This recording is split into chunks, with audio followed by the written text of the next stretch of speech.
Creative Manitoba is an official venue for Flash Photographic Festival. So along the walls on the fourth floor here, we have some work from a couple of the staff here at Creative Manitoba. And on the third floor, there's even more. So it's a collective show from all the staff members of Creative Manitoba, which is kind of nice because although most of the staff members are also artists, I personally am not. So this is my first time trying my hand at photography. So if you want to go see that, you can. So after the panel, so if you are interested, after the panel, you can come down to the third floor, so from 8 to 8:30, you can come look at them. But it's also going to be up for the entire month of October, and so you can come during our regular business hours, which is 10 to 5, Monday to Friday. All right, so without further ado, I'm going to introduce our panelists for today. First is it Leif or Leaf? Leif? Okay, I've been saying it wrong. Okay, Leif Norman, who is the founder and executive director of Flash Photographic Festival. And then, it's a round of applause.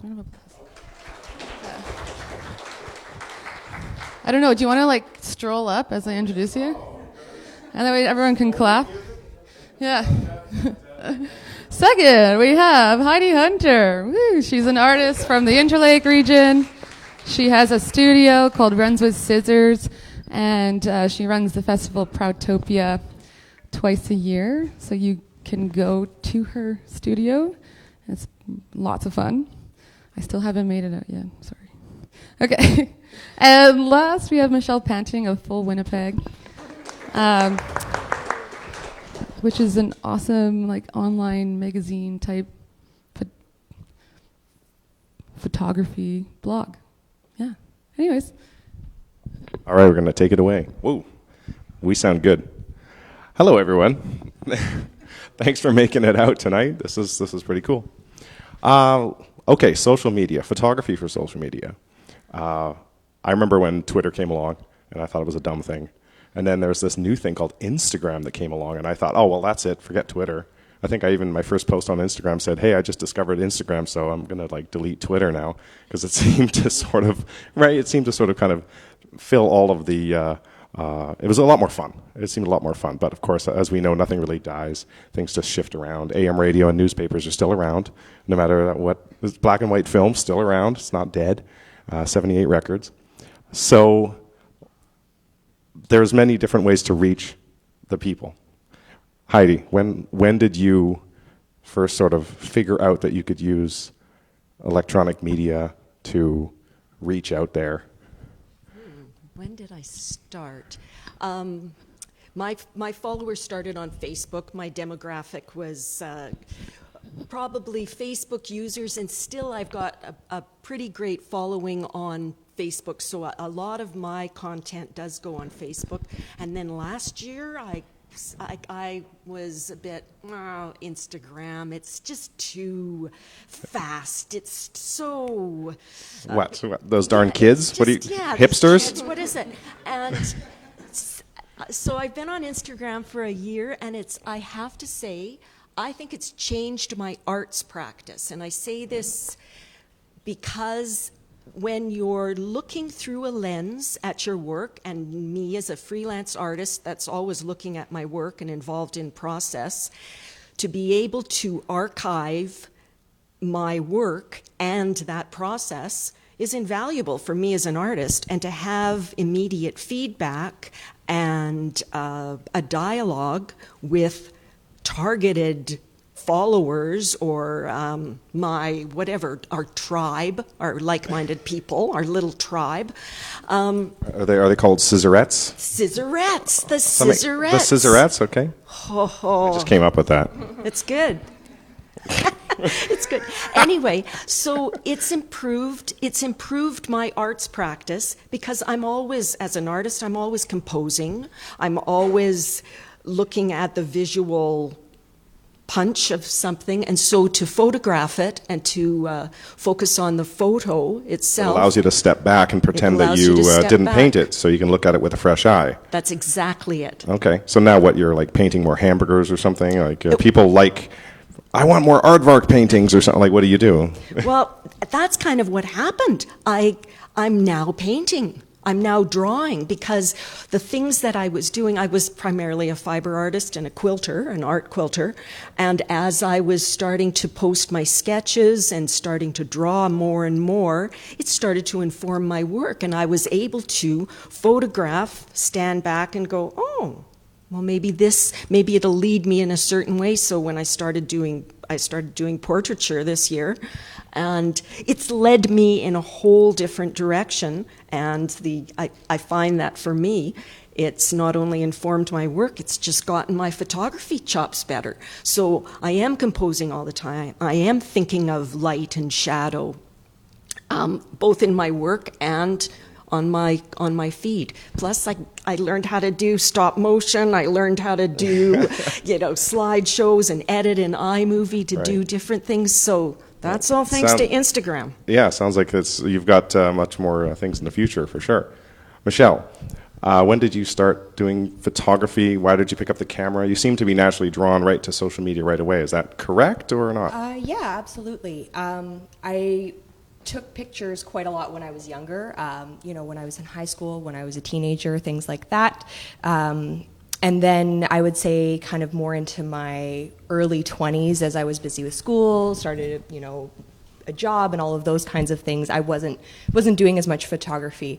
But then I think it would have been in maybe 2013 when I joined Instagram. And that, when I started Full Winnipeg, it was more me kind of feeling like there's so much going on in Winnipeg, but I don't feel like I'm engaging in this community. So and that's it was kind of, fullwinnipeg.com? We're plugging I think here. now it's fullmagazine.ca. But, okay. But the Fullmagazine.ca. Instagram, Plug. But the Instagram handle is full WPG, Full Winnipeg. But anyway, when I started that, it was kind of a feeling of there's this stuff going on, I'm not engaging in it the way I could be. And so it started out much more as a blog of me attending different events, kind of trying to photograph what I was seeing. And as I started down that path, I got more and more interested in the community that's in Winnipeg and in Manitoba more generally, and all the creative folks that are here doing things. And so I started doing more interviews, more documentation of the work that they were doing. And then that eventually led me into exploring making work as an artist myself. So it was kind of a process that started with Instagram, but unfolded, over time. Okay. So the ultimate, now you say you've got a bit of a brand change. You went to Full magazine. That was just something I did for the URL. We'll see. It might change again. Okay. So what's the ultimate goal? It started out with you just sort of, like you said, realizing that there's all these things going on in the city, not engaging with it. So it gives you a little portal to get kind of into the scene. Yeah. So now that you're in the scene, what's the ultimate goal? Do you want readers for the blog? You want people to buy a book, buy prints? Like what? I think I'm still sorting out some of that stuff. I think for me, it's definitely led me to doing more work with the creative community, like getting paid as a photographer to document different things that are going on. I definitely have considered the idea of doing print stuff, but I, like to take things slow. And so it's definitely something I'm considering.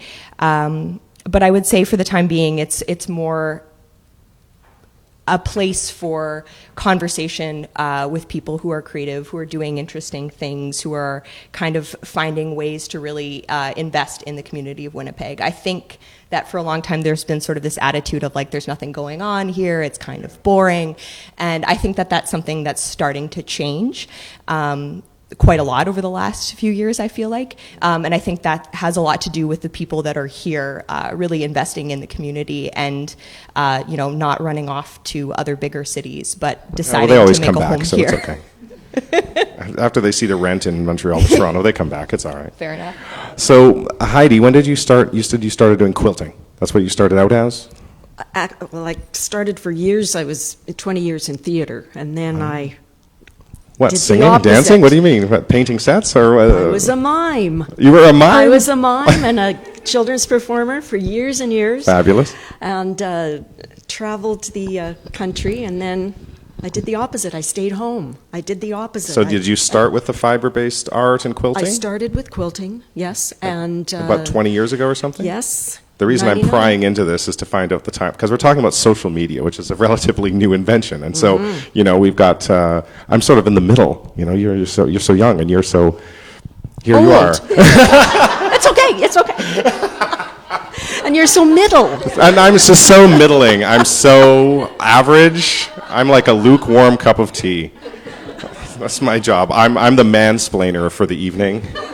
I'm just going to let you guys shine. Okay, so it was about 20 years ago. How did you try to get the word out? How did you promote? Was it just regular posters, I suppose? Well, I have to here's a little caveat here. Like, I was the first person I knew who had a Macintosh computer in '84. I was like a little... Those were expensive back then. No kidding. And so I've always looked to technology. My parents were both professional photographers, so I was well versed in photography, and it was something I never wanted to do. And my mother was a portrait artist, and I never wanted to do that either. So there you go. But so I would, I guess when I started, my first social media would be Facebook, and then I just found a way to connect visually is, of course, through photography, and image is, of course, the strongest way, right. And to just kind of practice reaching out. And I think that's what I did. I just practiced reaching out. So many artists have trouble with that. They think that the art will speak for itself, which is a wonderful idea. That is a beautiful altruistic idea to say, I'm going to paint this painting and it's going to speak for itself, and it's because it's awesome, and hopefully people know that I'm a genius.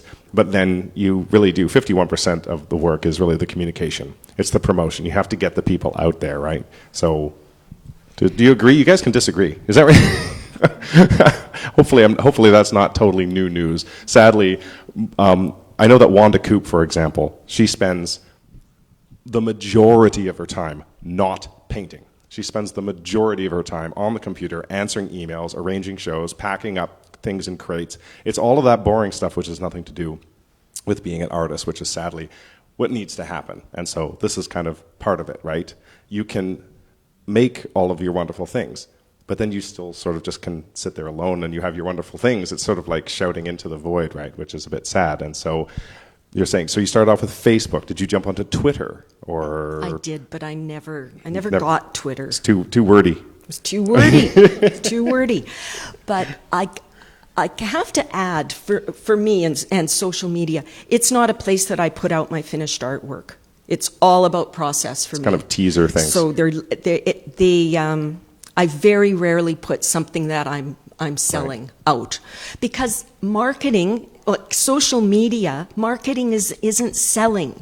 Marketing is relating, building relationships, having discussions, being in a conversation.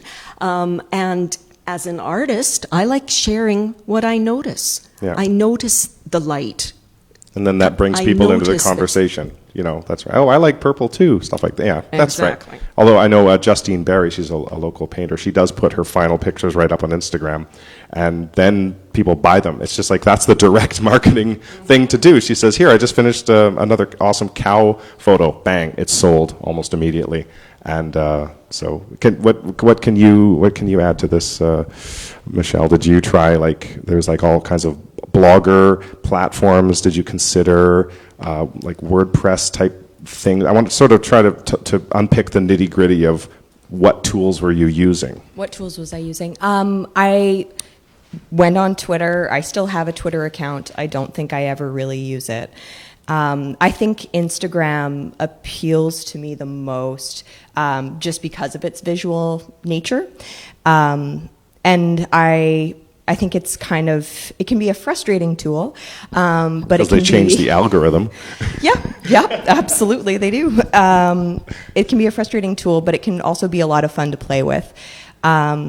I just should clear up what I just said there for those that don't know. Once upon a time, Instagram used to just post things in the order that they appeared in the Instagram universe, and then when Facebook took it over, they started scrambling that thing, so it would show you things that it thought that you would like to see. So things were now out of order, and it just wasn't as clean as it was, and so people say things like, oh, well, I didn't see any of those things that you put up, and it's like, well, that's because the algorithm didn't show them to you at that time, at 5 p.m. on a Tuesday when you were looking at your phone, and so that's what I mean by the algorithm, just to clear that up. Sorry. Yeah, so in terms of tools I've used, I mean, Facebook is another one I use as well, obviously. But definitely, I would say Instagram is where kind of the bulk of my work and my energy goes. Okay. Yeah. I feel like I didn't answer your question fully. Are there more parts to it? I don't know. I was just running here through the snow, and I'm just so relaxed now I can't think. Like, Leaf, what's your Thank you, goal? Heidi. What's your goal on Instagram? Like, why do you use Instagram? Oh, okay. Well, the reason that I'm curious. I used to use Instagram and only put up things which I thought were unprofessional. So that's an interesting thought. A lot of people put up, I think they use Instagram. Let's just boil it down. Maybe there's two different kinds of Instagram people. There's people they take it seriously. They want to put up good stuff, they want to really grab people. And then there's other people who, I don't know, they take a picture of their half-eaten sandwich and they're just messing around and they're just doing it for their friends and family, and that's fine. But then that other previous group, they want to massage the image. Maybe they want to make it as good as possible because they're hoping to reach more people than just their family and friends. Would you sort of agree with this so far, what I've said here? Absolutely. Right? Yeah, absolutely. Okay. Good. So that's how I started off, and then I finally realized, oh, hey, I could actually try to be professional with this, and that means not posting 10 things in a row. Like what do you think? Once a day, maybe no more than really once or twice a day would be probably a professional way of doing it. Yeah, I mean, Yeah. the stories, I think, allow for a little more opportunity to post more regularly. Instagram is a tricky thing, I think, especially when you're using it to promote your work and it's all your ideas. The kind of pressure to always be posting things can be tricky sometimes. And so for me, trying to find that balance of making sure that I am engaging regularly, putting things out there, but not swamping putting the things feed out there just for the sake Yeah. of putting something because out you there. can use they Yeah. can usually tell that you're just filling space a little bit. Yeah. That's right. Although I'm very sporadic with it. Like when I've got something going on, like the comedy festival or something, then it's like I will sometimes have to put out 3 or 4 things a day personally. But then weeks can go by where I don't kind of put anything up there, and shockingly, I do not lose a lot of followers. So. And then once again, that's I kind of think the you algorithm. lose followers through overposting rather than Yeah, underposting. hey, but that's- you can lose engagement. That if you might be our underpost. first real good tidbit to write down. You could lose more followers by overposting than by underposting. I think that's a really good little tidbit right there. That's awesome. Yeah, just speaking to what annoys me when when you're scrolling through your feed. That's right. Yeah. It's like, what is this guy? Oh, I know you just got a puppy. Oh my God. Yes. Your puppy is wonderful. Great. Mom, I know you're on Unfollow. a trip right now. That's right. Oh, he's in Spain. Unfollow. I mean, if you're going to post about your puppy, do it well. Yeah. Do a beautiful picture of your puppy. Do a close-up of his dish with, a piece of drool dripping down. Do a, That's right. a Make it big something. shot. Do different things with your puppy. If But if you want your puppy picture. This brings us on to the real nitty gritty. I think maybe this is probably what the audience here wants to know is how to take that better photo, because there's a little bit of a threshold you have to go through. Not everyone's a photographer, but everyone has pretty much a camera in your pocket though. So I'm sure everyone has had the experience. You're taking pictures, you're going on a road trip, whatever, Christmas, this, that, taking pictures the whole way. And then you take a picture and you look back at it and you go, oh, wow, that one really popped. You have a favorite picture that you took yourself, right? Maybe it only happens once or twice a year, but you go, oh, that's the one. Oh, my gosh. I remember when I was 13 years old and just messing around with film. everyone knows that experience. So how do we get that to happen almost daily, right? How do we try to make it so that we're really making impressive photos that are going to blow away the people on their iPads or whatever? This is an impossible question, Heidi. How do you do it? How do you do the impossible? I think you see what you're going to photograph. This is what I do. I notice something. I go, oh, I want to archive that. I want to remember this. I want to remember this cup of tea. But I want to remember it in context of this experience with all of you. So I might focus in on it with a row of boots behind it. And then I remember, oh yeah, it was snowy and slushy out. It was a first day. And whatever I connect, it's nice to have a warm cup of tea after making it out to First Friday, which we all thank you for doing to the panel. So that's to tell a story a little bit. You're telling a story. That's in your own quirky way, whatever your quirk is. So just let me see if I can just sort of re-go over that. Re-go over that? Re-go. Hashtag Rego. For everyone watching online, English is my first language. I'm so sorry. You have to objectively look at the thing. Like you were talking about before, when you photograph your own painting, you have to sort of have this mind trick where you objectively, you look at it and you go, okay, is it really good? You know, be cruel to yourself. Is it good? Is it going to work? And so then that's the first skill, I think, is that you have to don't just take the first picture that jumps into mind, massage it a little, you know, like because I've seen people get off the bus at Niagara Falls and they take 2 steps away from the bus and they go click. It's like no, work that scene. But you know what I'm talking about. Like, they're all getting off at the Grand Canyon, and they're taking pictures from the parking lot. No. That's not the best picture you could make of the Grand Canyon, right? So that's the first lesson I would say, is you got to work it. You know, work the room, work the environment. Take 10, 20, 30 pictures. Don't be afraid to fail, right? Am I on the right track? Am I sort of talking good here? Oh, yeah. Good talking. I'm a talking good guy. And then tell a story. Yeah, like try to maybe imagine a narrative, pretend you're a photojournalist, maybe, something like that. Well, yeah. Yeah. We're not letting Michelle talk. Weren't your favorite teachers ones that told you a story or had a great visual that went with some? I can remember my favorite teachers all had little experiences that they shared, or stories or pictures. Aren't in schools, don't they have images up that stimulate different thinking, different interpretations? I think that's what we want to do. So if I take a picture of something that means something to me on a morning walk, for a while I was finding 4-leaf clovers this last year and the year before, and I was finding 4-leaf clovers. That was pretty cool. But I can't just keep, here's another 4-leaf clover. But I wanted to post that. So then I would find different ways of showing that 4-leaf clover.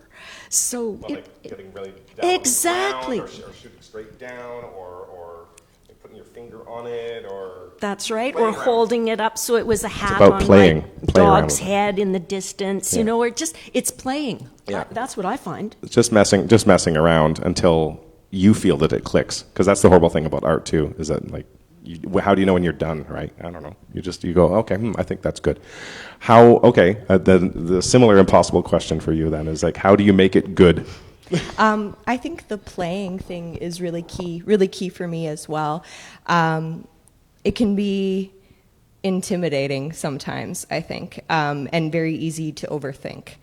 And everyone, I think, has creativity in them. And so developing your own eye or getting a sense of what you like just involves dedicating time to it. You were talking about being professional, and a while back I was listening to a podcast about photography, and they talked about the difference between an amateur and a professional is consistency. So an amateur can take a good photo once in a while. Many people can take a good photo once in a while, but if you have decided you want to do this as a profession, or if you want to use this to really promote your work and have a professional kind of face, then then that means that you have to work to find ways to make good images consistently. And I think some of that making good images is, you were talking about the example of going out to the Grand Canyon and just taking a picture from the parking lot. It takes a little more time of just like, for me, I usually spend a lot of time just looking at things and trying to think, what am I noticing? What do I think is interesting about this? What is some element that I can distill of this that's going to create a feeling or a mood or tell some kind of story? And so it's just not just, clicking what you see in front of you, but thinking about ways of kind of manipulating that environment, because a picture is a kind of a manipulation of an environment. And when you're playing, it can be a lot of fun to just be goofy with it, right? Try, photographing a really simple object and just see how many different ways you can find to photograph that object, what those different things that you do, how that changes your perception of that object. But yeah, just I think dedicating time to it is a really important thing. And also just being like, sometimes you can put something up and then 10 minutes later you're like, oh, that was the worst thing I've ever posted. Oh my God, everyone's going to judge me. They're all looking at that photo. Yeah, but then it might be the most liked thing you've done in weeks. It might be the most liked thing, and also which I hate. It doesn't matter that much. Yeah, the likes. Yeah, maybe we should say something real quick about likes. It's like it's for the likes, but don't let them mess with you. Don't let the likes. It's not. You're not really doing it for the likes, even though you kind of are. You kinda, right? Don't let Instagram play you. Yeah. That's the thing. You're playing it. That I know a lot of people who get themselves into trouble with that, where they're, because there's that term Insta basic, which is such a slam. Means, I think, right? I'm not going to name any names. But yeah, I think the first lesson is to look. Just look. If you're going to photograph a cake or cupcake or something, don't just put it on the table and then take a picture of the cupcake. You have to kind of push it a bit more and maybe just crop it in a funny way. Look for color echoes in it. The icing is pink, but hey, I just noticed there's a pillow in the background that's pink. So you can line them up or something fun like that. So cool. And maybe we should talk a little bit more about, we have a professional photographer here, and we have someone who, you came from a family of photographers, which is cool, but you don't really do that. And so I don't want to give anyone the impression that they really have to become a professional photographer with their iPhone, but you do have to become better. You do have to become a little better at it, right? It's good to push yourself and try to make better images. What do you use to edit and crop and filter and things, Heidi? Well, I came because my parents were photographers, and my mother was very proud of the fact that she didn't crop things. It's right out of the camera, and that's who taught me. And so I rarely crop things, and that's why Instagram drives me crazy, because I hate the square format. I hate it. I hate that balance. But that's what Hasselblads are. They're square. I know, but come on. Film is square too. Don't listen to her. I just didn't like that format. Anyway. So now I'll shoot with my phone in the square format. Although it is a good idea, you're right. Try to get it right the first time. Try to, the less fiddling you have to do afterwards is the better. Try to get it as close to perfect in the first shot as possible. And then because you could do it the other way around. That's actually the worst thing, is don't, am I talking too loud? Do you keep fiddling? It should be mostly be even. The worst thing to do is to take a bad photo and then try to fix it in Snapseed or Hipstamatic or one of the Photoshop things afterwards. Would you agree? That's probably not the smartest thing to do, is try to get a good picture first and then just put a little garnish on it. Make it just a little better. The cake is the whole, not to mix my metaphors, the cake is the meat of the issue. What is with my language tonight? This is insane. Don't write that down. The cake is the meat of the issue, not the icing. So then This is turning into a comedy show. I'm sorry. This is so then you do a little bit of editing with the built-in editing tools in Instagram, or is that it, Heidi? I don't think I've ever used the built-in editing tools in Instagram. I'll put it in Snapseed sometimes, just if I want a little vignette, but it always vignettes way too much for me. I just like. All right, just so we a have to sort of say little bit. what is Snapseed? Snapseed is an app by Google, isn't it? It's a Google editing app. It's very good. I recommend it. Is it free or is it like It's free. $1.99 or something? I think it's free. Oh, it's free. Snapseed, everyone. That's another good recommendation. Snapseed. You can practically do almost anything like you can do with Adobe Photoshop. You can clone stamp. You can take a building like this and make it straight. You can put the vignette, which is darkening the corners, which gives a pleasing effect to things, nice and moody. What else do you use it for? Like sharpening or something? Sometimes sharpening, but rarely. Honestly, mostly I would use a bit of vignette. Sometimes I never up saturation. I really like it as true as it can be. But I will alter the brightness sometimes, right. and sometimes I'll put it in black and white just to see what my composition looks like, my lights and darks and my shading. That's a good trick. Just to see, and then go back to the color. Yeah, and then I think you can just export right from Snapseed. It'll pop it. I think it'll connect and go into Instagram from there. And so you're a purist. I like this, Heidi. You are like come from a film purist, and you're using iPhones. It's because I'm old. Margaret, I was talking to Margaret Atwood one time about iPhones. Being old has got nothing to do with it. Come on. And so what? Editing tools? It depends on how I take the picture. So if I use my digital camera, like my DSLR, then I will edit in Lightroom, and then on the laptop. Yeah, on my laptop, and then bring it over onto my phone. Which is totally cheating, by the way. Totally. Sorry, I do it. Yeah, but just as another stupid aside, do you remember when Instagram kind of made that difficult? And I remember when people would they would tease each other, going, "Oh, I could totally tell that you shot that on your camera, and now you're a big cheater for putting it on Instagram," because there was this thing stuck in people's heads. It's the idea that it should be instant. It should be instant. It should come from your phone. And there shouldn't be any of this whole loop of editing circle that's going on. But now no one gives a damn about that, so it's okay. You can totally put up an image that was shot with a 50mm lens with a 1.4 aperture and have that beautiful creamy bokeh of the background, put it on Instagram, and obviously you didn't use your iPhone or your Samsung or whatever to shoot that. But now, whatever, they'll just love it. Those phone cameras are getting pretty darn The good. phone cameras are getting quite amazing. Yeah. But if I take the photograph on my phone, or if it's a film photograph that I've like loaded digitally onto my phone, or honestly, even the photos that I take with my DSLR, I still use the Instagram editing tools. I don't ever use the Instagram filters because I like to have more control than that. But I will use the editing tools just because for me, like each thing is its own sort of medium, or it has its own sort of presentation. And sometimes you take a photo that you're editing, like a DSLR photo that you're editing on your computer, and you feel very happy with the way it looks. And then it comes onto your phone and you're looking at it and you're like, no, this just isn't quite right. And so, you make your own sort of tweaks so that it looks how you want it to look.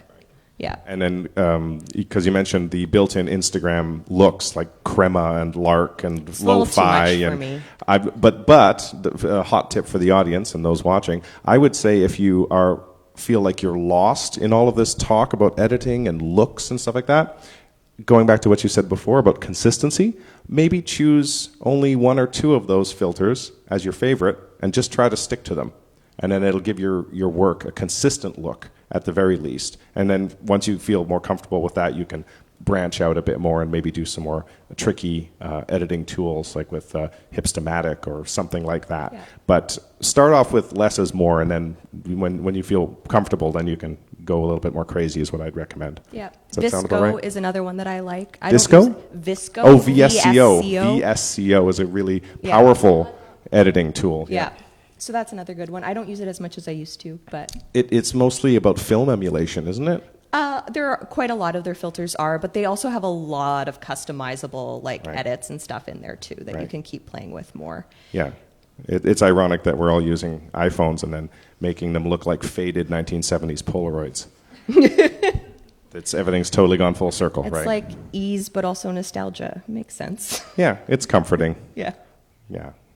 What else? Hashtags. Want to talk about hashtags a little bit? The use and abuse of hashtags, Heidi? You don't use them?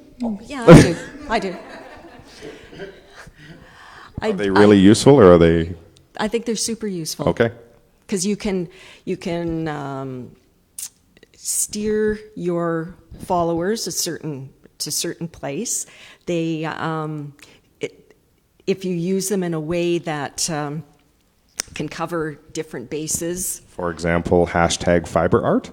Is that too Hashtag vague? fiber art, hashtag Manitoba Fiber Tribe, hashtag I go nuts over fiber. Oh yeah, well, there's different. It's traditional to have a silly hashtag. Although I've been told that if you hashtag the word hashtag, you'll blow up the internet. So don't do that. It's like Googling Google. Don't do it. So then, I know some people use like 50 hashtags. Would you say that's probably maybe 5 or 10 is better, or do you use 50 hashtags? I think for me, I put about, it depends what I want to do with the post, but I probably would use 10 in the comments. Okay, just in the comments, like not in the body of the thing. Why do you do that? Because I'd rather just have my followers see the image and then read the little description. Read the thing, and that's it. Because unless my message has something to do with the hashtag, I wouldn't. Do you try to put something grabby in the first, say, 10 words of your description? Because it cuts it off, right? So if you put a whole paragraph, it doesn't show it. So do you try to grab their attention with the words? Honestly, in Instagram, for me, what works is short. It's visual, it's powerful. If I want to say my view this morning, back to work in the sketchbook. Okay. Tomorrow is another day. One short statement. Like a headline almost. It's almost like a bang. headline. Okay, that's an interesting. Because the visual tells the story. For me, for Instagram. Facebook right. is a whole different thing. I would tell a story. I think it depends for me. Hashtags are something that I don't necessarily always feel super confident with using. I've been told things like if you use the same hashtags over and over again, it actually pushes you down in the algorithm because it's like a spam prevention type thing that they're trying to do. So if you're just saying like hashtag tourism Winnipeg again Every and again and single time, again. Yeah. So if you really want to use hashtags as a strategy, what they say is that you should have a list of like rotating ones that you use. Okay. So you make decisions about what are. For me, the main reason why I would use a hashtag is if I want the photo to get noticed by other accounts or to drive new kind of traffic to your feed. Right. And so I would connect it with accounts that are a good fit for that post or a good fit for what I do. But then you would use an @ wouldn't you? If you like to connect to an account, yeah, but you would say @Winnipeg Tourism instead of hashtag. You could definitely do that. But I mean, different accounts have their own hashtags that they want people to use, right? And so then you can kind of reference other pages to see if the people who run those pages notice your stuff. Right. But yeah. Could you give us an example on that? Oh gosh. I mean, like for me, if I'm posting portraits, for example, I would look at other pages that post portrait collections. So they would feature the work of various portrait artists. I can't think of a lot right now. I haven't I'm putting you on the spot. No, it's okay. I just haven't been using hashtags that much lately, and I'm kind of realizing that through answering this question. Good. This is good therapy. Yeah. I mean, if you're that was the point, right? That's right. If you're using social media for marketing, I think again you want to why offer information to people that aren't interested? Why hashtag people just to get attention? I want to think of who I. Well, it's sort of a bit of a shotgun approach. I mean, you hit a couple birds sometimes. It's not a bad. There's basically the two ends of the pendulum. Really, is You know exactly who you're targeting. They know you. It's super precise. You maybe use one hashtag and at one other account or something. Or the other end is you use 50 hashtags and you be really generic and you're just trying to throw your net as wide as possible. And as usual, the truth is probably somewhere in the middle. The best place to be is probably somewhere kind of in the middle of those two extremes. So actually, this is all fairly complicated or anything. Does anyone have a question that they want to just shout out about hashtags and atting other accounts or anything, just to make sure we're all cool? Something I would add about if you're looking for hashtags to use, if you start paying attention to other people whose work you follow that you think is similar to yours or you feel inspired by, you could start taking note of what hashtags those people use, and then maybe go follow other things and see if that those hashtags might be a good fit for you. That's another way to find hashtags if you're not sure what to use. Just to look around and read Yeah. and see what else is happening. Cool. I'm just curious at what you people use social media for. Like, what do you use your Instagram account for? Does anyone want to volunteer? Like, so then what does that, how does that photo get you to that goal? Anyone a musician here? No musicians here? We got a musician here. Because we deal with visual art, and so then it must be that's totally different. So do you have any comments on that? I'm going to run this over to you. You're on it now, man. Sorry, what was the question again? I'm kind of missing. As opposed to visual artists, if you are a musician and you're trying to use the visual world of Instagram, what do you think the best way is to try to get your message across, reach your audience? I guess kind of what I find, I guess, gets a lot of traction is like photos of your, like, not necessarily of you playing. That doesn't get a lot of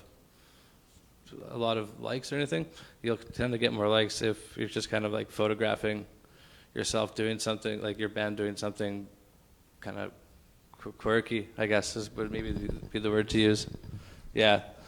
Even if you think even if the band So yeah. So I could take a picture of you, and I guess you'd like be playing on stage, and you get maybe 20 likes. Then you could do a band shot of everyone eating ice cream, or like standing in front of a horse, and you get 100 likes. So it's like that's what I find with my band's Instagrams, I guess. But yeah.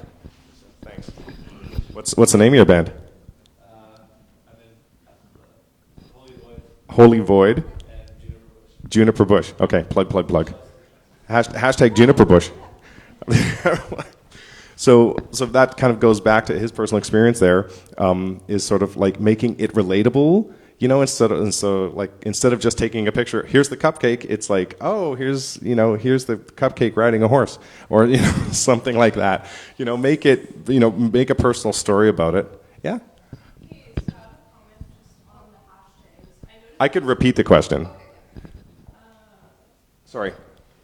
So I just have a comment on the hashtags. I noticed recently on Instagram, because before in the past I hadn't used them a lot, and then I noticed that there's now a feature that you can follow different hashtags, and they like show up on your feed. I don't know how many people know about that, but I know it was something new and I started using it. So I feel like maybe that could be another incentive for us to start using hashtags a little bit more. So.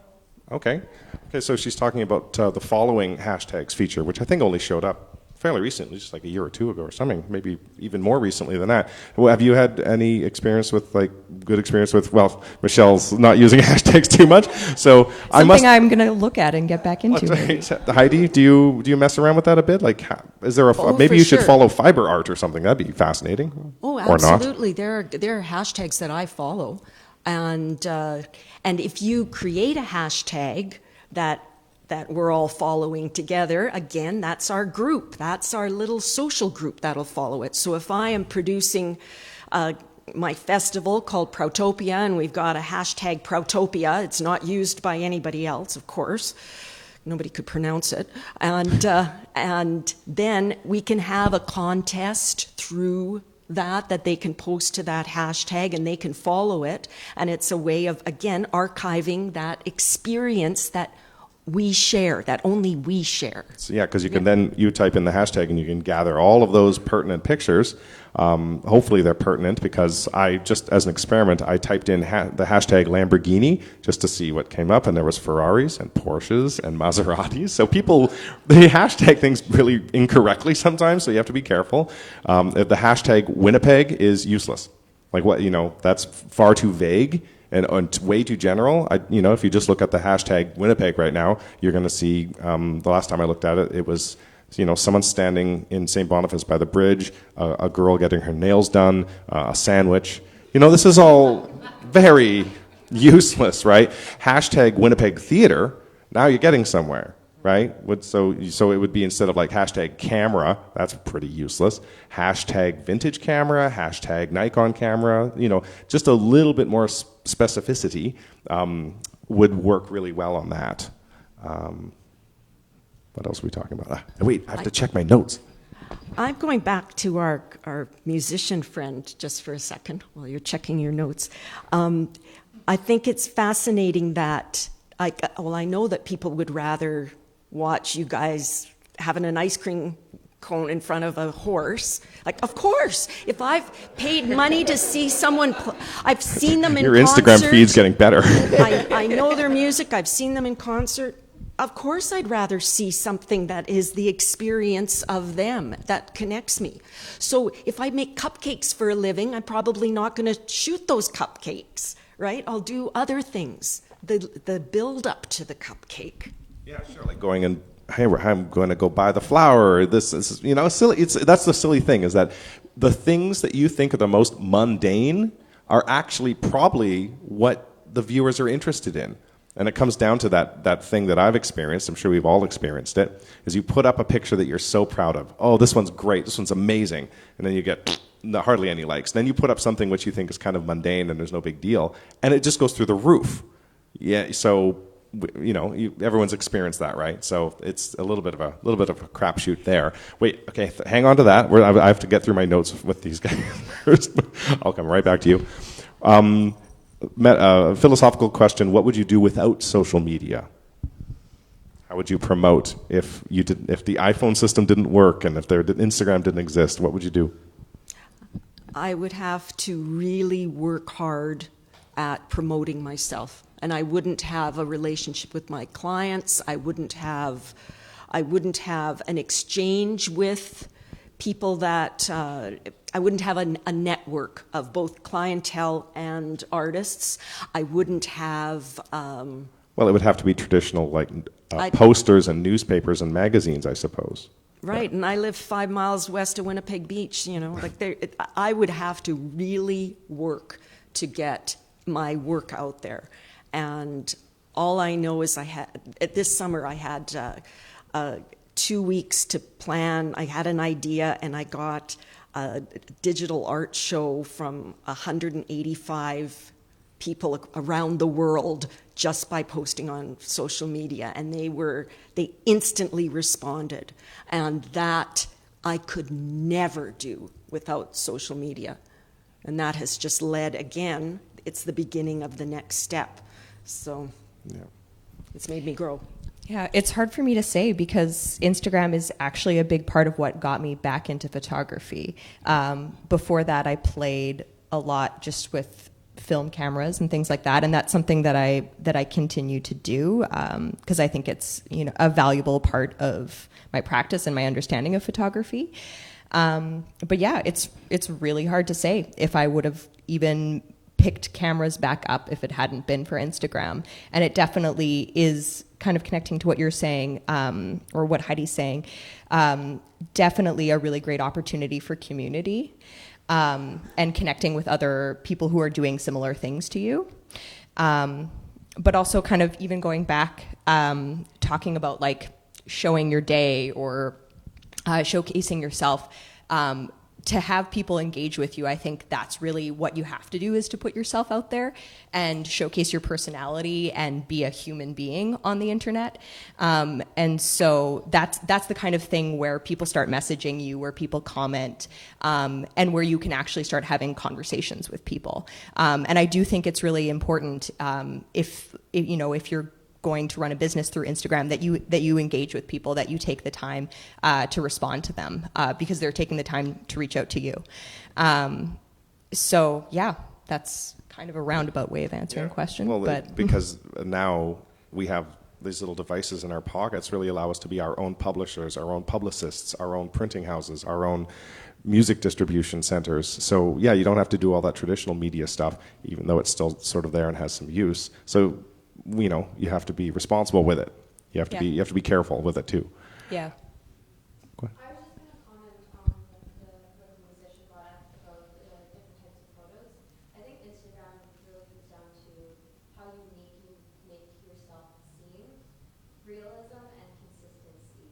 Because, people will post the same thing every day, but then they'll post something that's a little bit more abnormal that they wouldn't think will get a lot of likes, and then it gets a lot of likes. But that's just really showing others that you can do things that aren't normal to other people, right? And the more realism that you show, I think the more communication that you get back from others as well. Like just, this is kind of like an out there thing, but if you think about porn, right? Like if it's the girl next door compared to a scene that's set up, people more so like the girl next door. So it's like showing. Oh, I'm going to summarize that.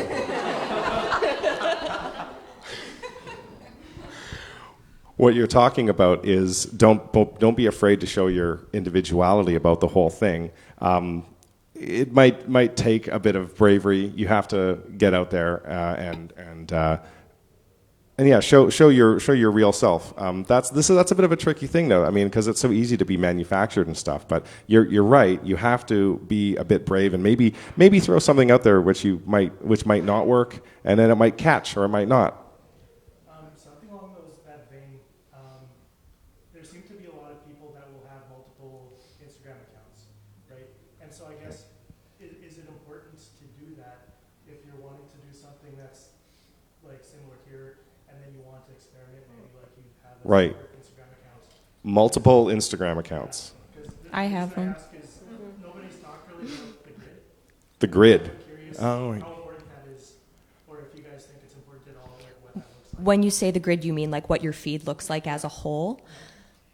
You want to take that on? Sure. I ebb and flow with the grid. Sometimes I really hate it because I've definitely looked at Instagram feeds where the grid is incredibly consistent. It's very clear there is an established style.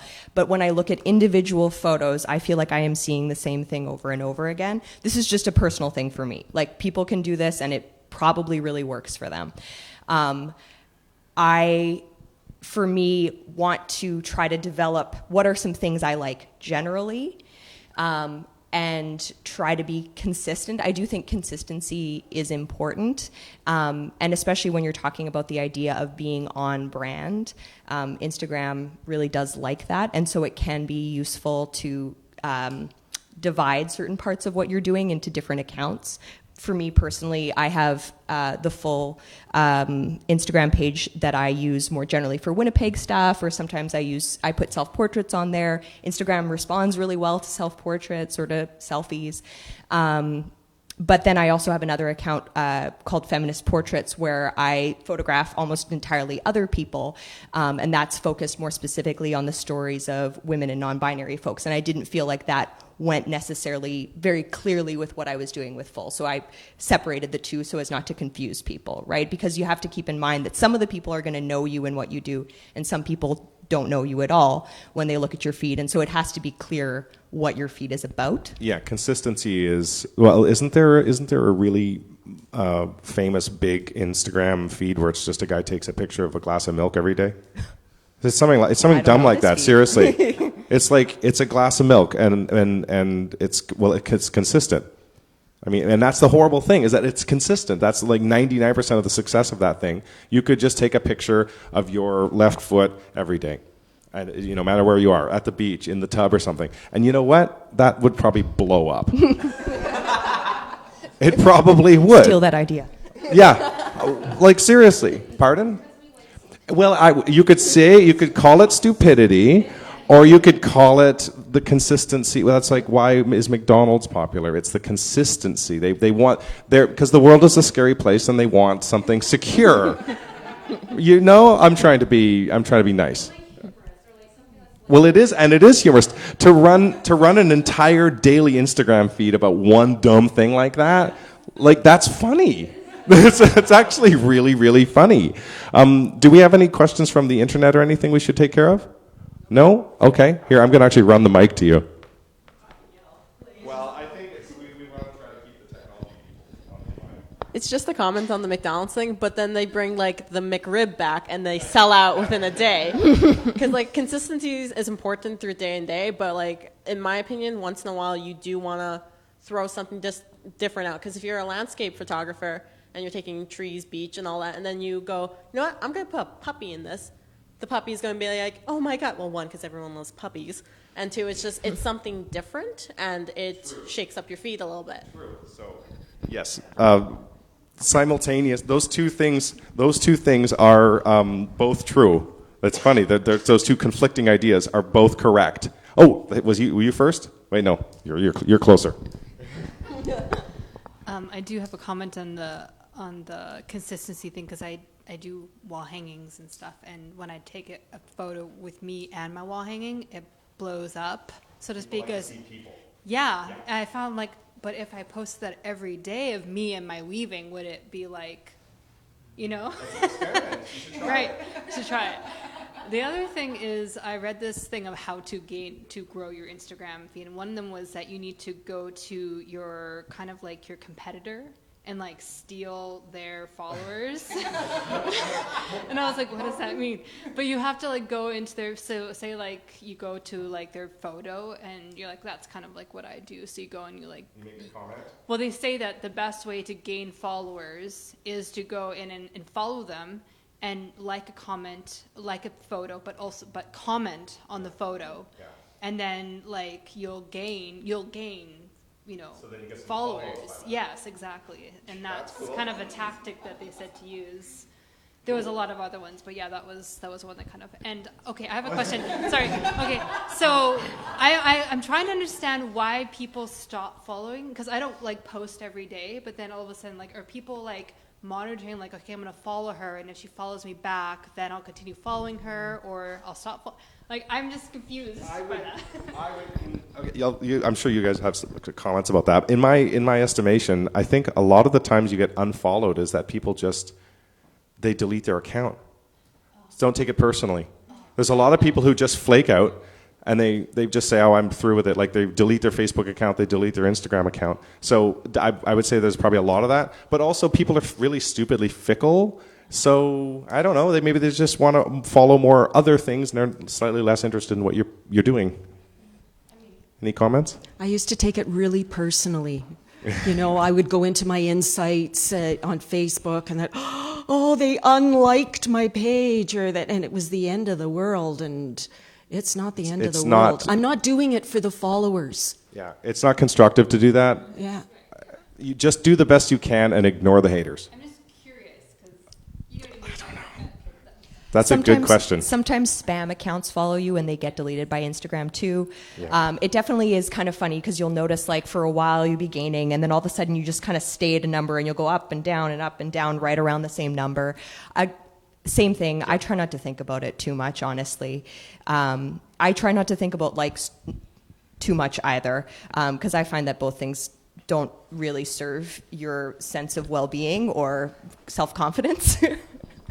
Because it's a fickle thing. Sorry, this is just going back a little bit just to the whole technical side of it. Because I know you mentioned about how you'll take some photos on your camera, do it in Lightroom, and then onto your phone. There's actually a plugin for Lightroom that will post directly to Instagram. Yeah. And then what I didn't realize, where you were talking about like changing up hashtags, because you can cut and paste hashtags. So you can have like just a text file of like different groups of hashtags and just post them in there and go straight from Lightroom. Oh, okay. Yeah, the Lightroom phone app I found a little bit frustrating to use. Oh, okay. The actual desktop app. There's lots of ways to skin a cat.